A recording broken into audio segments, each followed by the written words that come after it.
কৃষকদের তৈরি রাস্তা ভাঙনের আশঙ্কা, ইটভাটার ট্রাক্টরের বিরুদ্ধে মানিকনগর চরে একজোট গ্রামবাসী। পূর্ব বর্ধমান লাগোয়া নদিয়ার শান্তিপুর ব্লকের গয়েশপুর গ্রাম পঞ্চায়েতের মানিকনগর চরে মাটি মাফিয়াদের দৌরাত্ম্যের বিরুদ্ধে এবার রুখে দাঁড়ালেন কৃষক ও গ্রামবাসীরা।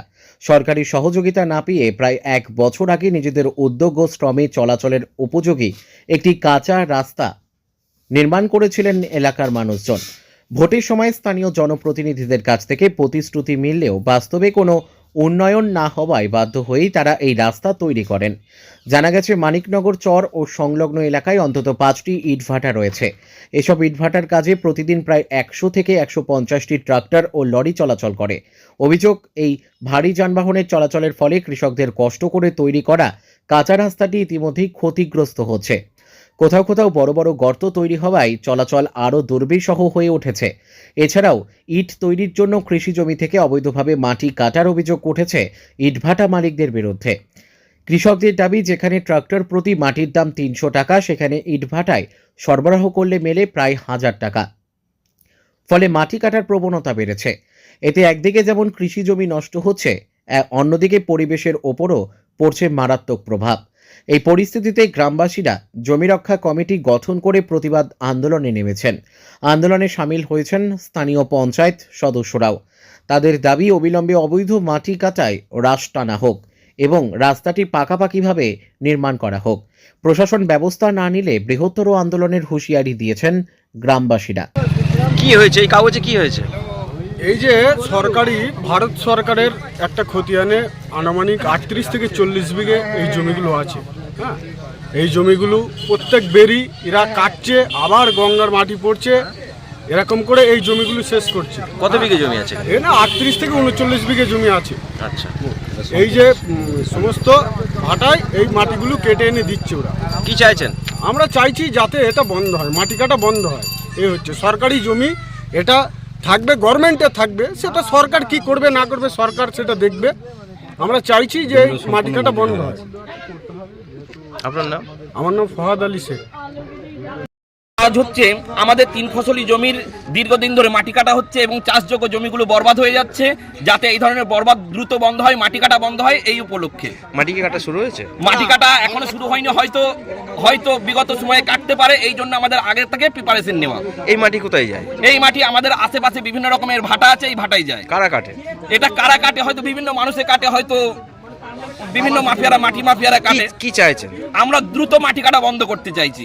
যেহেতু পাশে আমাদের ভাগীরথী গঙ্গা, এই গঙ্গা দীর্ঘদিন ধরে ভাঙন হয়ে গ্রামকে গিলে খেয়ে নিচ্ছে। এই যাতে গিলে না খায়, আমরা দ্রুত মাটি কাটা বন্ধ করতে চাইছি। আপনার নাম? আমার নাম হচ্ছে জুনাইদ সাহেব। এখানে যে মাটি কাটছে এই জায়গাটার নাম কি? এটা হচ্ছে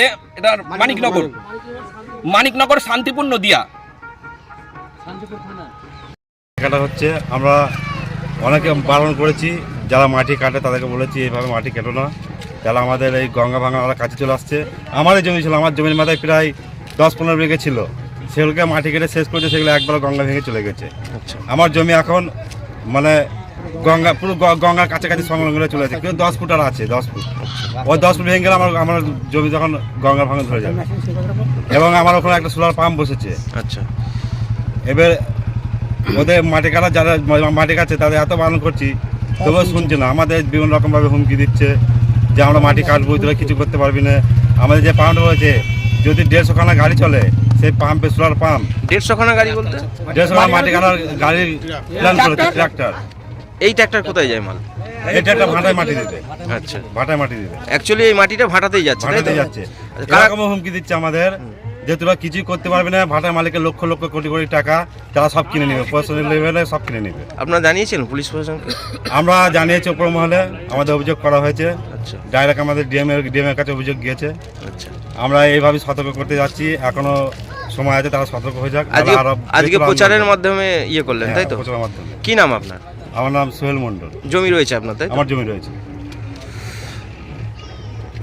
দীর্ঘদিন ধরে এই ইট ভাটাগুলো যে দেখছেন না, দীর্ঘদিন ধরে মাটি কাটা চলছে। এই গঙ্গার ভাঙন বেড়ে যাচ্ছে মাটি কাটার কারণে। তো আমরা চাইছি ওই মাটি কাটাটা খুব তাড়াতাড়ি বন্ধ হয়ে যাক। এবার আমরা সমস্ত চাষি একত্রিত হয়েছি। এর আগেও আমরা চেষ্টা করেছিলাম মাটি কাটাটা বন্ধ করার জন্য, কিন্তু সমস্ত চাষিকে একত্রিত করতে পারিনি। এখন আমরা সমস্ত চাষি একত্রিত হয়েছি এবং আমরা মানে যতটা আশ্বাস পাচ্ছি মাটি কাটাটা এবার বন্ধ হয়ে যাবে। এবার কিছু কিছু চাষিকে যারা দালাল বা মাটির মাফিয়া যারা তারা ভয় দেখাচ্ছে, যে তাকে দমিয়ে দেওয়ার চেষ্টা করছে। এবার সেই ভয়টা যেন না দেখাতে পারে তার জন্য আমরা সমস্ত চাষি একত্রিত হয়েছি। আজ মাইক নিয়ে প্রচারে বার হয়েছে হ্যাঁ, মাইক নিয়ে প্রচারে বার হয়েছে। অনেক চাষি এখনো অজানা রয়েছে, তাদেরকে জানানোর জন্য, এবং গ্রামের অনেক মানুষ জানে না, সেটা সতর্ক করে দেওয়ার জন্য, জানিয়ে দেওয়ার জন্য মাইকে প্রচার বার এই হয়েছে। মাটি কোথায় যায়? এই মাটি এই মাটি এই যে যতগুলো ইট ভাটা আছে আমাদের এখানে, কতগুলো ভাটা রয়েছে? 7টা ভাটা রয়েছে। এই মাটি তাহলে ওই ভাটাতেই যায়, তাই তো? হ্যাঁ, এই ভাটাতেই যায় এবং সেই মাটিতেই ইট তৈরি হয়। আপনারা চাইছেন যে মাটি এবার যাবে না? আমরা চাইছি আমাদের ও ভাটা চলুক, যেখান থেকে পারে মাটি নিয়ে আসুক, কিন্তু ওই বেআইনি ভাবে যেন না চলে। আর আমাদের যে চাষের জমি, সেই জমিগুলো যেন নষ্ট না হয়। চাষের জমি নষ্ট হচ্ছে তো, তাই তো? চাষের জমি নষ্ট হচ্ছে। আপনার নাম? আমার নাম সালাম শেখ।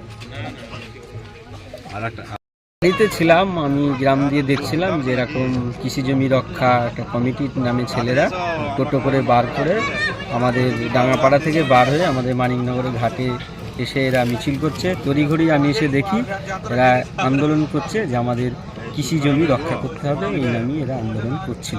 আমি তাই দেখলাম। কৃষি জমি ওরা বলছে মাটি কাটা, এটা কি বলবেন? কৃষি জমি মাটি কাটা তো এখন তো সাধারণত ট্রাক এই মুহূর্তে আমি চলছে দেখছি না, কেউ মাটি কাটছে এটাও দেখছি না। হয়তো ওরা আজ পেয়েছে যে আগামী দিনে হয়তো এরকম হয়তো ট্রাক চলতে পারে, এর জন্য চাষিরা এই আন্দোলনটা করছে আমি যতটা মনে করছি। এটা কোন জায়গা? এটা হচ্ছে মানিকনগর। আপনার নাম? আমার নাম মোহাম্মদ কামাল হোসেন শেখ, গয়েশপুর গ্রাম পঞ্চায়েতের একজন সদস্য।